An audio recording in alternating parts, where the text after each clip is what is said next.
Welcome back. In this lesson, we are going to do a deeper dive into the useEffect hook. Now, we don't actually need to use some of the functionality that we're about to talk about, but it's good for us to, at the very least, cover it so that we're aware. Now, when we think about our useEffect hook, with useEffect, we actually can pass back a function from the function that we pass it. So what do I mean by this? Well, let's say we were using our useEffect hook. We did something, and we are able to return a function from this function. This function that we return is what's called a cleanup function. And a cleanup function is what useEffect calls when the component unmounts. So it's our way of replicating the lifecycle method component will unmount. Now, why would we want something like this? Well, before we implemented our sagas, if you remember, the way that we were using and subscribing to our Firestore was we were using their subscription methods in order to provide listeners and get snapshots.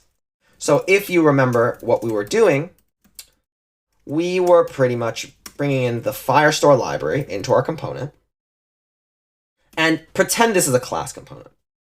What we had to do is we had to say unsubscribe from collections was equal to null, right? Because we were setting some class method that we were storing the value of inside of our component didMount lifecycle method. And we were saying this dot unsubscribe from collections was equal to firestore.collection collections dot on snapshot. And then we would pass it the callback, where we would get the snapshot and we would do something with it. After that, we had to actually unsubscribe, right? Inside of component will unmount. And this was our way of cleaning up from our listener. Right? This was the pattern we had to do using this observer pattern of listening to onSnapshot.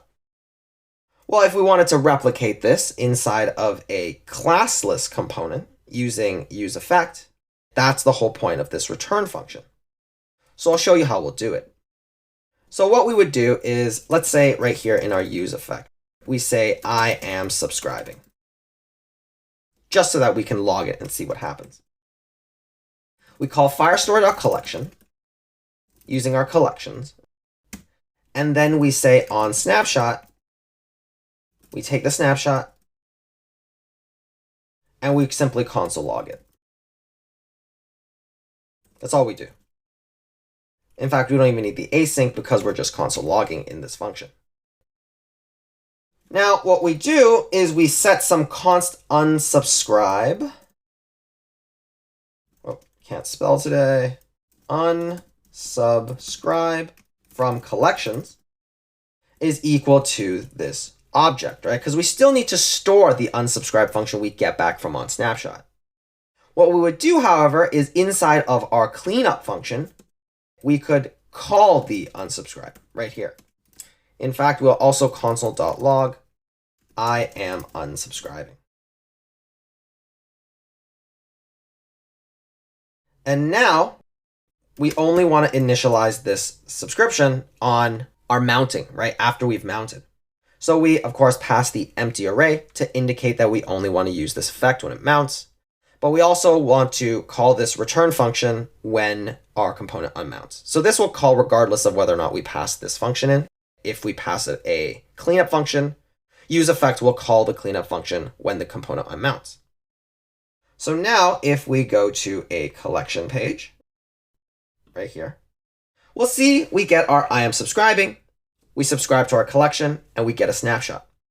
And if that collection ever changes while we're still listening to it, and let's say a new object comes in, right, or an object changes, right, we'll get a new snapshot, and then we'll do our console log, we'll fire again.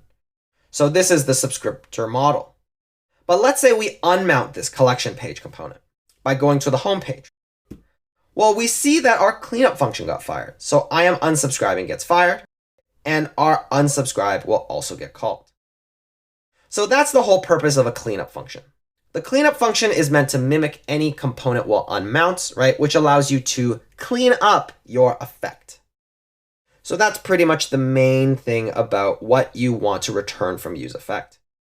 This is also why when we used that async function and we passed it in, the useEffect gave us that warning that said we were not allowed to pass it anything other than a function that will represent a cleanup function. So that's pretty much why. It's because the only thing that useEffect expects a function to return to useEffect is a function that it will call when the component unmounts.